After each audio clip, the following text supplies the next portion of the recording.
कसे आहात तुम्ही सर्वजण? मी आशा करते की तुम्ही सर्वजण मस्त आणि मी सकाळचं टायमिंग आहे आणि हर्षूचं सकाळीच फोटोशूट करून आलं, तो व्हिडिओ तुम्हाला आलाच असेल.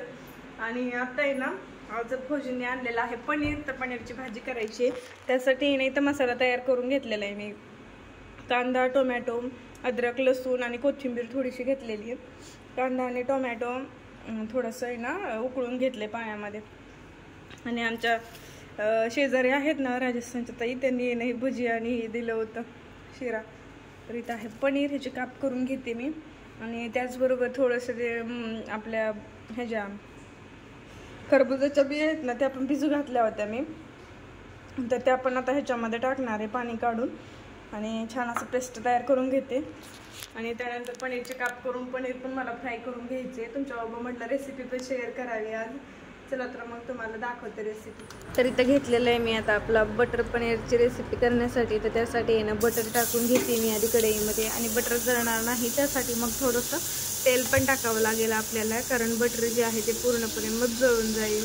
तर बटर आणि तेल टाकल्यानंतर आता पनीर टाकून घेते. पनीरचे काप आपल्याला ते चांगले असे खरपूस भाजीपर्यंत आहे ना फ्राय करून घ्यायचे आहेत त्यामध्ये. तर टाकून घेतलेले आहेत आता पनीरचे तुकडे. आणि 1-2 क्यूब जे आहेत पनीरचे तर ते मी ठेवलेले आहेत. नंतर आपली जी पनीरची ग्रेव्ही आहे ना तर तिला दाटसरपणा येण्यासाठी ते आपल्याला नंतर किसून टाकायचे आहे 2-3 पनीरचे क्यूब. तर इथे ना छान असं आपलं आता पनीर आहे ना भाजून झालेलं आहे. तर मी काढून घेते आता प्लेटमध्ये.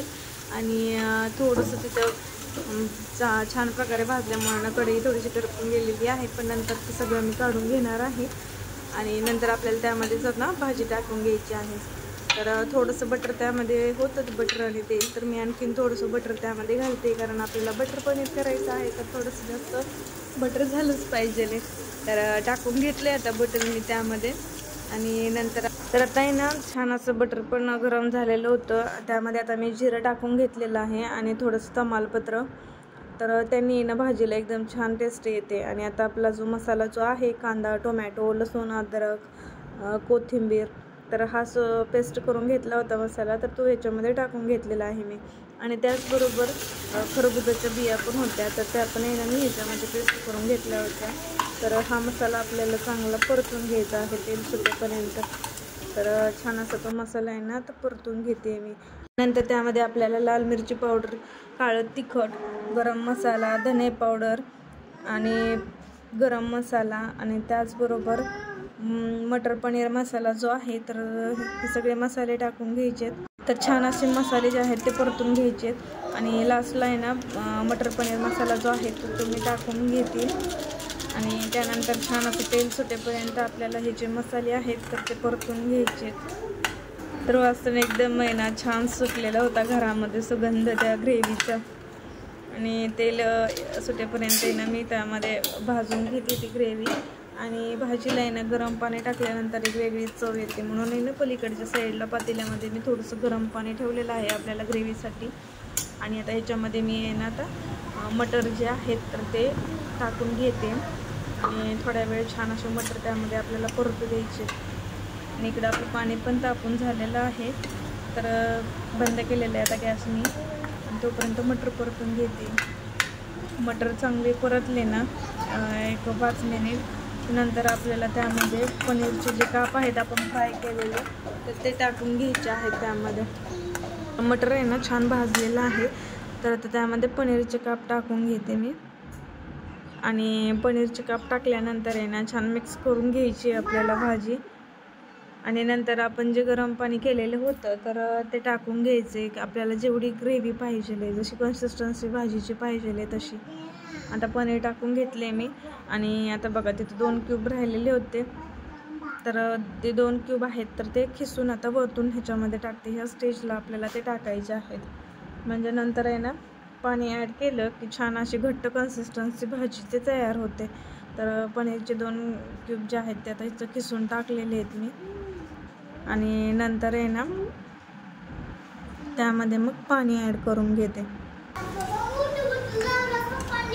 आधी सगळी भाजी छान मिक्स करून घेतली. आणि जशी जेवढी ग्रेव्ही आपल्याला पाहिजे तेवढं आहे ना पाणी टाकून घ्यायचं. आणि एक महत्त्वाची ट्रिक म्हणजे अशी की आपण ही भाजी आता ह्या स्टेजला आहे ना, दुधावरची आपली जी साय असते मलाई, तर ती चांगली फेटून आहे ना चमच्याने ह्याच्यामध्ये टाकायची आणि त्याचबरोबर थोडंसं दूध पण टाकायचं, जेणेकरून आपल्या भाजीला चव एकदम खास येते आणि खूप स्वादिष्ट भाजी बनते आपली. तर आता इथे बघा छान अशी भाजी सगळं म्हणजे मिक्स करून झालेली आहे. तर आता साय टाकून घेते याच्यावरती आणि थोडंसं दूध. त्यानंतर मग 10 मिनिटं आपल्याला आहे ना त्याच्यावरती झाकण ठेवून शिजवून घ्यायची भाजी, म्हणजे सगळ्या मसाल्याचा रस त्याच्यामध्ये उतरला पाहिजे पनीरमध्ये वगैरे. तर 10 मिनिटानंतर तुम्हाला दाखवते आता भाजी कशी होते ते. तर आता हे तर टाकून घेतलं मी साय आणि दूध, छान मिक्स करून झाकून ठेवते 10 मिनिटं. तर छान असं तर मिक्स करून पण घेतलेलं आहे मी आणि 10 मिनिट आहे ना शिजल्यानंतरच तर डायरेक्टली दाखवते तुम्हाला मी कशी होती भाजी ते. तर हे बघा किती छान अशी आपली पनीरची भाजी आहे ना तयार झालेली आहे. एकदम छान अशी शिजलेली पण आहे आणि दिसायला पण एकदम छान दिसते आणि खायला तर आहे ना अप्रतिम झाली होती. तुम्ही पण एकदा नक्की ट्राय करून पहा. चला तर मग भेटूया नवीन ब्लॉगमध्ये. चॅनलवर नवीन असाल तर सबस्क्राईब करायला नक्की विसरू नका. तोपर्यंत बाय बाय सर्वांना. Take care. रामकृष्ण हरी माऊली.